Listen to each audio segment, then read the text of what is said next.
African Americans, we have a very abusive relationship with the United States of America. We have Stockholm Syndrome. Google that. We have this, some of us have a love hate, some of us have a hate hate. It's a very abusive, unilateral relationship. In this particular case, our strength is our weakness. Our strength is that we are fighters, is that we are disruptors, we are survivors, we are a people that have endured with a vision forward. And to our detriment, many of us, when given an opportunity to move freely, but yet we'd rather sit in, we built this country. We did. But keep in mind, we ain't want to come to that bitch in the first place.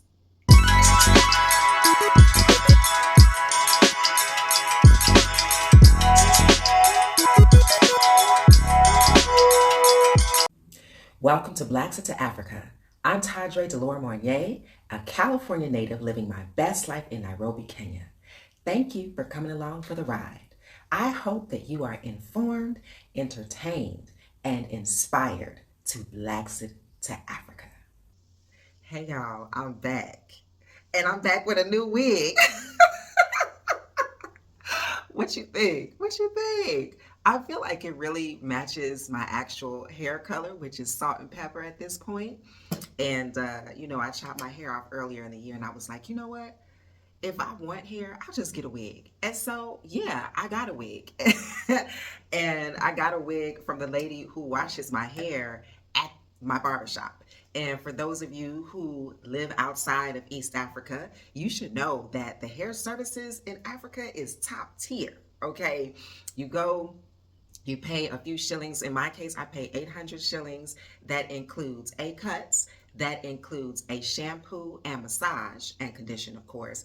And that includes styling. So they also have massage services at the salon, et cetera, et cetera. So the shampoo girl was like, would you like a wig like mine? I was like, I surely would. And so they made this specially for me. a custom. But that's not why we're here. We're here to talk about American imperialism in Africa. And per usual, Auntie has her notes here, so if you see me glancing off to the side, I'm looking at my notes because I can go off on a tangent, and I'm not trying to do that. This is a very popular subject right now in the United States. Usually when I make content, I know that the majority of my audience is African, particularly Kenyan and male, okay, according to my analytics. However, this content that I'm making, this show, this episode is specifically for African Americans. I'm tired of y'all. Y'all getting on my nerves. I really want to come to you with love and affection and patience and kindness. So I'm just like, enough is enough. I'm just like the auntie who's tired of seeing her niece get her ass beat by her husband. And there's nothing that I can do except let you live out your karma and find your way on your own. But that doesn't mean that it's not painful to watch. That doesn't mean that I can pull back emotionally. This is difficult. Right now in the United States of America, there is so much going on, particularly because we have presidential elections coming up in November, and shit is looking real crazy. It's looking real crazy. It's like, I'm sitting over here in Kenya. I'm like, is the U.S. a real place? What is happening? What is happening? And so the purpose of this podcast is to convince people of African descent to return to the motherland. If not full-time, part-time. Just bring your ass back. Bring your resources back. You know what I'm saying? Make your money, bring it back. Start to build your vacation property, your retirement home. Just start to put the wheels in motion. And I know that Africa is not for everybody. I realize this. Africa is not for everybody, even though we got Africa running through our veins, okay? At least experience something outside of the U.S. that is not a resort, that's not a cruise ship, so that you can realize that the United States is not the best place on earth. Even myself, having a degree in African studies, being a lawyer and having traveled, albeit short, for internships, volunteer opportunities, work opportunities, there was a point in time where I thought that the only place that I could be a Black woman in the world and be a lawyer was in the United States. Now I know that's not true. I'm surrounded by lawyers. I'm surrounded by African women in C-suite positions, African women who are lawyers turned handbag designers. Shout out to my girl Liz in Kampala. So let Auntie get back to the notes. Because I don't want this to be a rant. With everything that's happening in the United States of America, folks are once again looking outside of the United States for solace, for a place to thrive, for a place to be themselves. And in particular, African Americans, people of African descent, not even those of us who are descendants of those who were stolen from Africa, but those African born, continental born Africans who are in the United States making their coin, is looking around like, this is real. This ain't what I signed up for. Maybe I should go back home. Right now, my neighbor right next door, I won't say her name, but I will proudly say she is the first Maasai woman professor ever. She works in the United States. She's now here in Kenya. She's like, the U.S. is a lot. I'm just working from home, okay?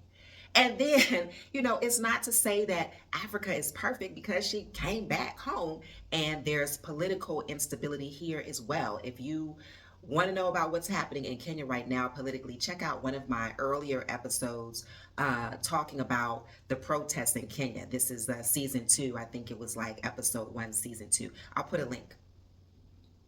So because of what's going on in the United States, politically, economically, socially, folks is looking to get out. Folks is getting passports. Folks is renewing their passports and trying to figure out where they should be, where they can thrive. This podcast right here is a love letter to my people. So I'm going to tell you, come to Africa. We got, 54, 55, arguably 55 countries in Africa. And I always say, choose one. But the pushback to that narrative is that American imperialism is far-reaching. And because American imperialism is far-reaching, we cannot think about escaping it by going to another country, by moving to Africa. And to that I say, y'all sound crazy. Yes, post-colonialism exists. Post-imperialism, it exists, and it exists all around the world. You cannot escape it 100%. I don't care how off-grid you live, but you can mitigate it. Do you know what mitigate means? You can massage it, you can soothe it, you can make it better. You can jump from the fire, which is where we are right now in the US, into the frying pan. Okay, you can move from the fire to the kitchen, to the neighborhood, to the vicinity. Wouldn't you rather get out the heat? African Americans, we have a very abusive relationship with the United States of America. We have Stockholm Syndrome. Google that. We have this, some of us have a love-hate, some of us have a hate-hate. It's a very abusive, unilateral relationship. And we're used to it. It's like, it takes a person 7 times on average to leave their abuser. They go back and forth, at least on average 7 times. This is the perfect analogy for African Americans. We are roughly 12% of the population, and we get the brunt of the bullshit. And in this particular case, our strength is our weakness. Our strength is that we are fighters, is that we are disruptors, we are survivors, we are a people that have endured with a vision forward. And to our detriment, many of us, when given an opportunity to move freely. We don't have to be shipped out in a box. Google that. The man who shipped himself to freedom during slavery. We don't have to, at this point in time in 2024, we don't have to move to a country that has very little development, i.e. Sierra Leone, i.e. Liberia, in the late, I want to say late 1700s, as we did. We have the opportunity to move with prestige and style and money in the bank and purchase property and really take part in reconnecting and continuing to build a nation and employing youth. The largest youth population, or the youngest population in the world, is right here in Africa. And unfortunately, there's not enough jobs for them. The informal economy is not big enough for them. We have an opportunity to come here and launch businesses and continue to empower and train youth to take over. They the next generation, but yet we'd rather sit in, we built this country. We did. But keep in mind, we ain't want to come to that in the first place. And we continue to argue for our limitations. This, you can tell I'm frustrated. We can mitigate the suffering. Let me tell you, you don't have to deal with the daily micro and macro aggressions in Africa as you do in the United States. You don't even have to deal with them monthly. Wouldn't you want that? But why don't you want better for your life?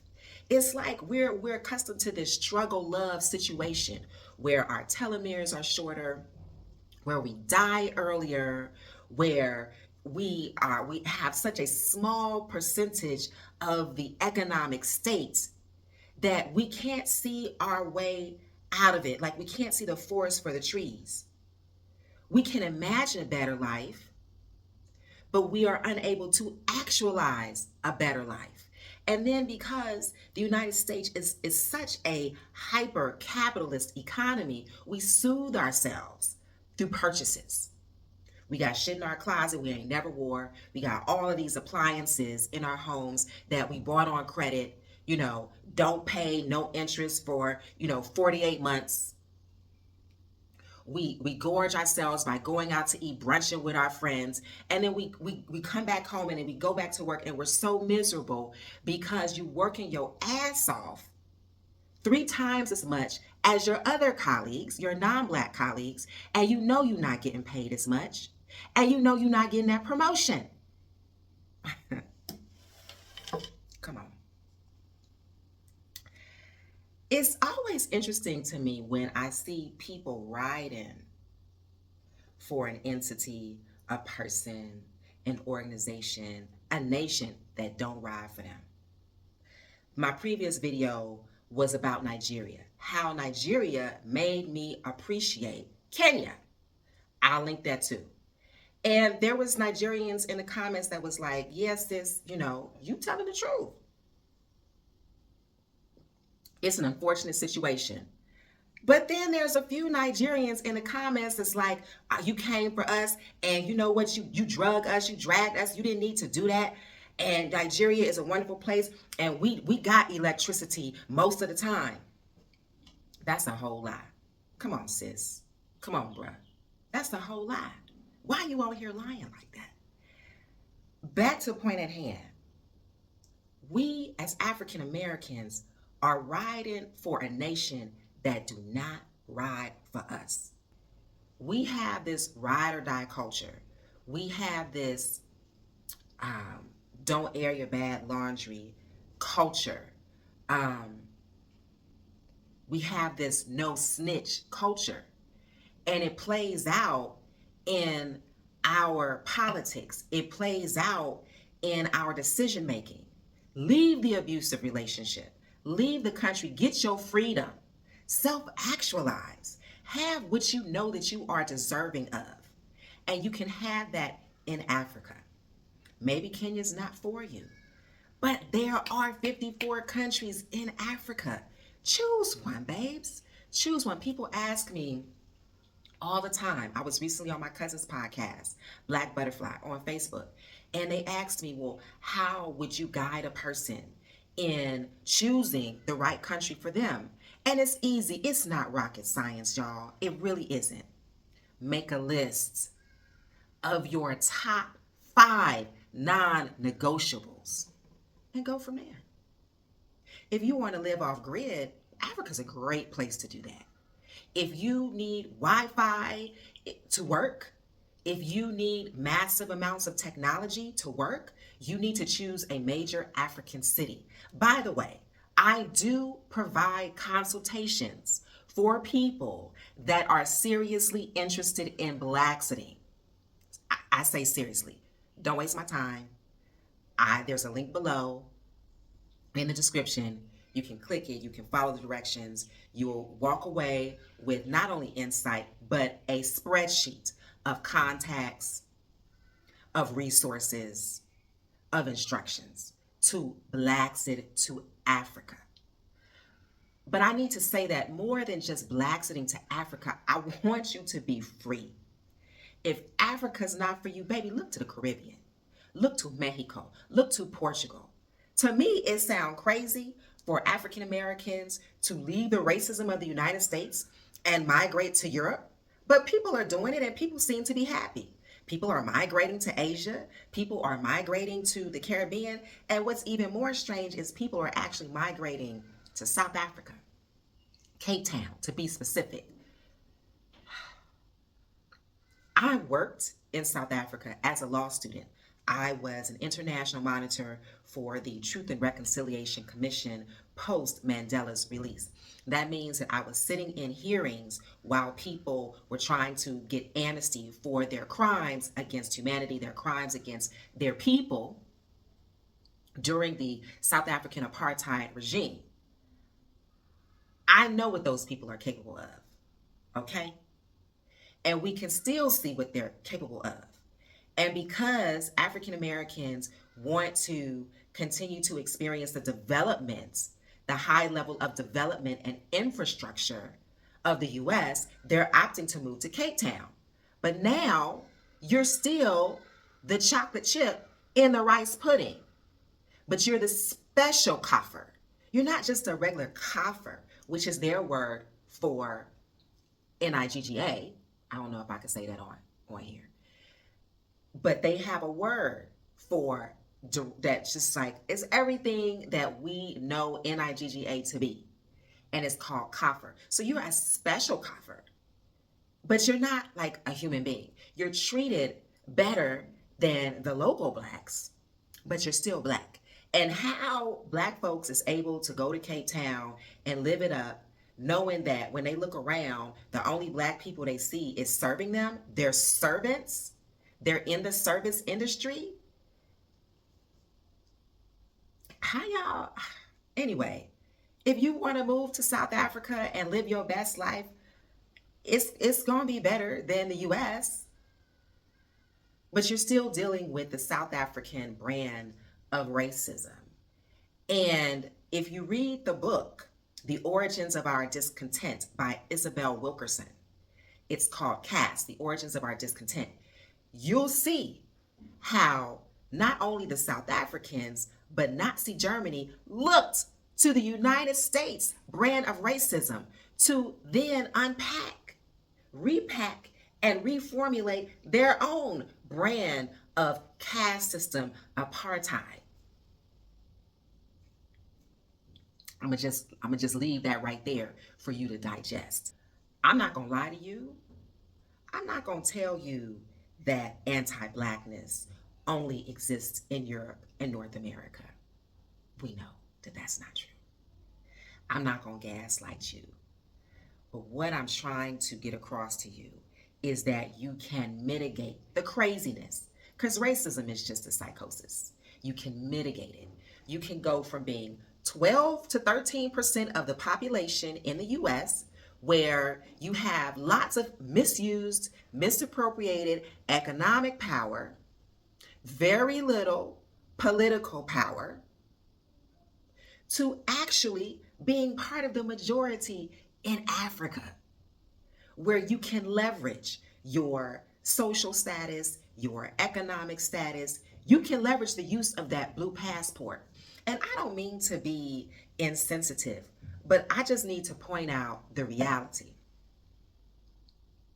Africans are able to come to the United States of America and be treated better than us. For me, that hurts. It's very hurtful, but it is what it is. Africans, they come to the U.S., they know about racism. They keep their heads down. They work, they save their money, they buy property, they send it home. They do not get involved in politics. They have that luxury of not being from the place. I've had this discussion with plenty of my African friends, my first generation African American friends. I've experienced it myself. I went home in October, and not trying to deceive people, but they could tell that there was something different about me. I went to stay with my dad in Michigan, and people kept asking me, where are you from? Where are you from? And I would tell them I'm coming from Kenya, which was true. I was coming from Kenya. Woo! People heard that as, she's Kenyan. The way people's attitudes changed towards me. I'm talking about African Americans. I'm talking about white Americans. Everybody was just like, oh, you're African. So, okay. They were kinder to me. They gave me more benefit of the doubt. They had more patience with me. Like, I noticed it. And sometimes I used it to my benefit. The way that worked for Africans in the U.S. is how it can work for you here. You come here, you can elect not to get involved in the politics. In the U.S., you have no choice. Here, you can elect not to get involved in the politics. You are not a member of one of the targeted ethnic groups. They don't have history with you, so there's no animosity directed towards you. You can make your money, you can save your money, you can invest your money, you can build here, you can start a business here, or you could just sit your black ass down. Ain't you tired? Don't you want to rest? This is something that I'm learning to do, decolonizing my mind and actually resting and not creating all of these projects to stay busy, because that is how we are socialized to be, particularly in North America and Europe. We always need to be busy. And as Black people, we can't even use the word lazy in public because that's how we are depicted. We built the country.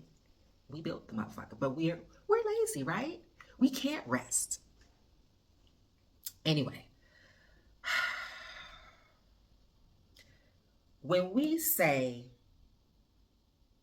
I'm going to stay and fight for my country, you sound just like a domestic violence victim who says, I'm going to stand by my man. Oh, she not so bad. She just hit me sometimes. You sound like a domestic violence victim that refuses to press charges.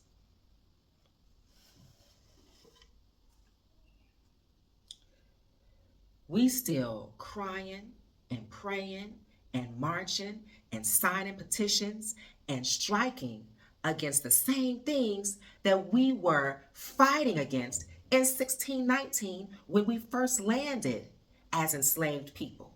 Now, for those of y'all who are historians on here that be in the comments like, we are American, we was the first people here. No, we were not. Okay, I recognize that there were two major waves of Africans in the United States. This is where the Olmec heads came from. This was before Columbus got there. This was before the Vikings got there. Okay, if you're unsure about this, there's a book called African Civilization in the Americas by Ivan Van Sertimer. The man is gone. His legacy has been left. They are still trying to disprove his findings. I didn't just read the book. I sat in on one of his lectures at Indiana University. I've actually seen the Olmec heads in person. So I know that we were there before Columbus, before we were brought there as enslaved people, and we intermingled with the indigenous folks. I know that many of us have indigenous ancestry. People like myself, I acknowledge that. Okay. I also know that we were brought there as indentured servants along with Europeans before they had the bright idea to make us indentured, not indentured, but to make us slaves, or to try to. I want to make the distinction because I don't like that. When people say, oh, you were slaves, we were enslaved. We were never slaves. I get all that, okay? Some of y'all be in the comments talking about, oh, we founded this. Yeah, we did. We did, along with other indigenous American people. We intermingle with those people, et cetera, et cetera. Some of us, we are those people. We are descendants of that coming together, okay? Sometimes it was violent, sometimes it was peaceful. I won't go into that. But what I will say is that when they brought us over as enslaved people by the millions, we revolted. This isn't something that they teach us in school. Of course not. They're not going to teach that. And we've never stopped. But the fact that it's 405 years later and we still fighting for the same shit, ain't you tired? If you say, I'm not tired, I still got the fight in me, your body and your mind is telling you different, because you're unwell mentally, you're unwell physically, and you're not where you should be spiritually. If you want to know more about our experience in the United States, in case you are so deep in it, you can't see the forest for the trees, 1619 Project, Nicole Hannah Jones. You can read it, you can watch it, you can listen to it.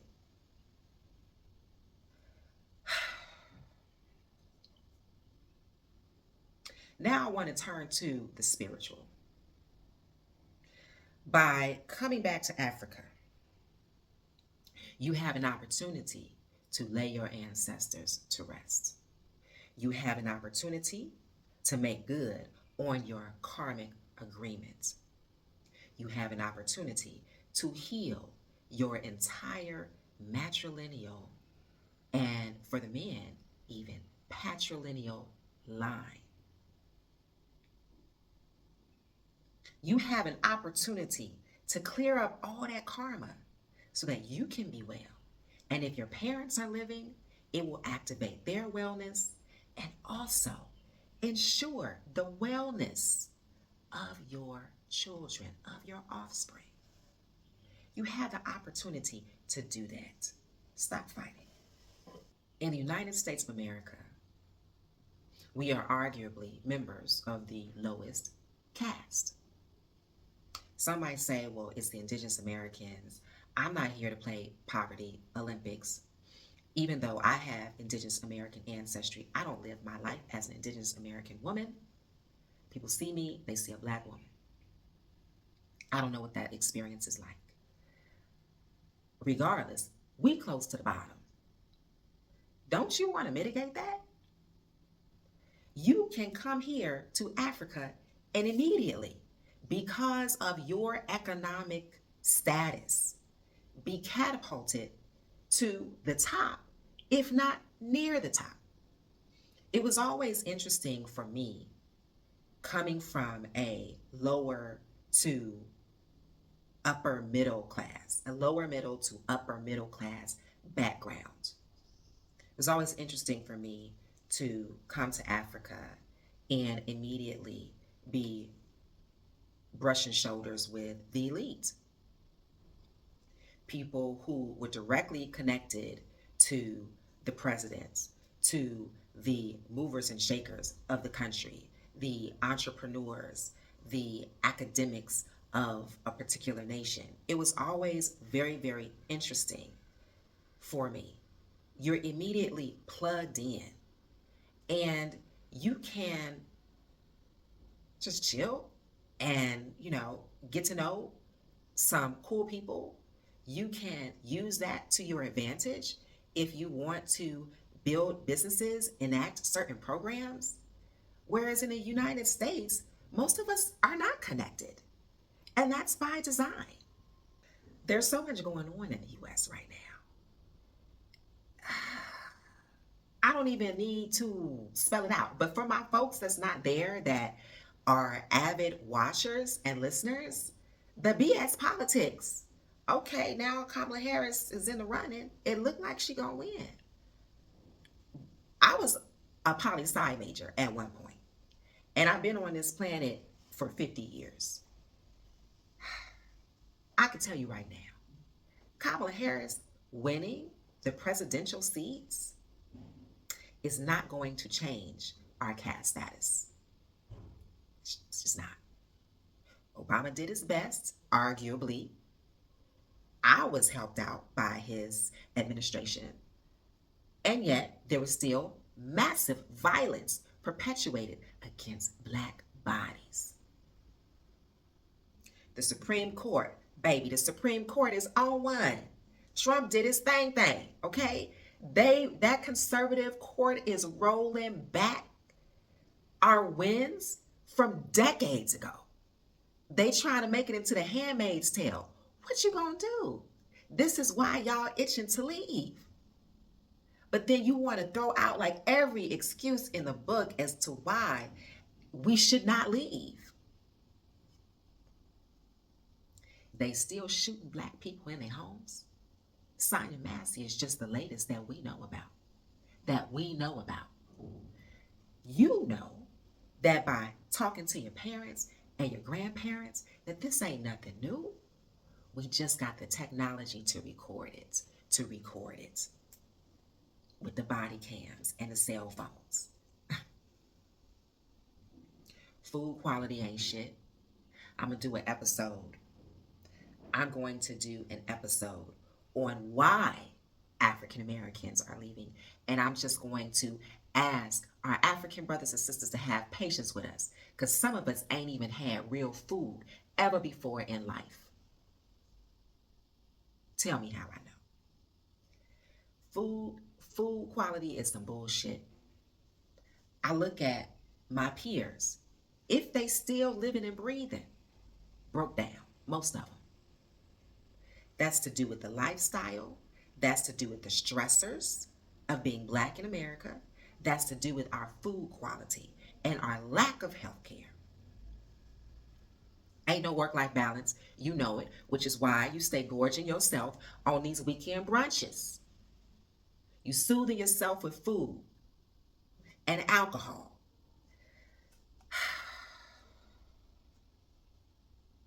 Instead of engaging in the fuckery, you could be coming home. You could be self-actualizing. You could be setting yourself up for your entrepreneurship.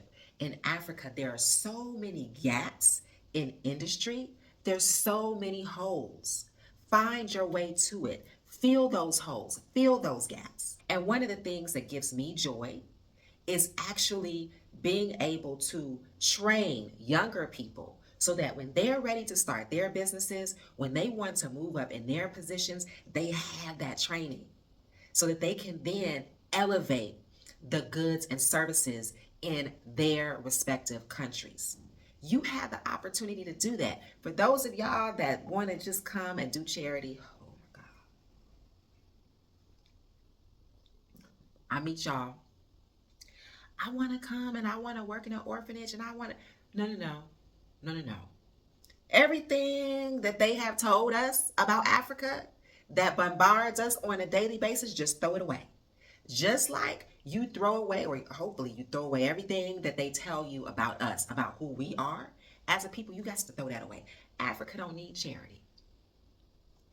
These entrepreneurs need investors. They need business partners, ingenuity, perhaps training. But don't come here thinking I'm going to come and I'm going to show, because I've had people hit me up and they're like, I want to come and I want to open up the school and I want to teach them. Listen, we have super intelligent people here. We have innovative people here. What's missing in many cases are resources, funding, perhaps training, little up-leveling. You can create a whole supply chain here. You could be doing the requisite research to uproot your family and bring them to a place where they can thrive. But you'd rather be engaged in the fuckery that wasn't even your creation in the United States. Y'all, wake up. I love you. I said this out of frustration, like your auntie giving you a good talking to, but I would not waste my time if I did not care about you. This really is not an advertisement for my consultations. I'm sorry to keep plugging, but it's something just keeps coming to me. Like there are people who are watching this who want to get out, but they don't know how to get out. And you need a little boost of confidence. You need to know the steps. I can help you if you're ready. And I'm not the only person out here offering these services. So if you find that you resonate with another person, that's cool. Just make a move. I love you. Thank you for joining me on this episode of Blacks It to Africa. If you liked what you heard, please share, subscribe, and leave a comment. May you thrive. May you be inspired. May you move with love and intention. Until next time.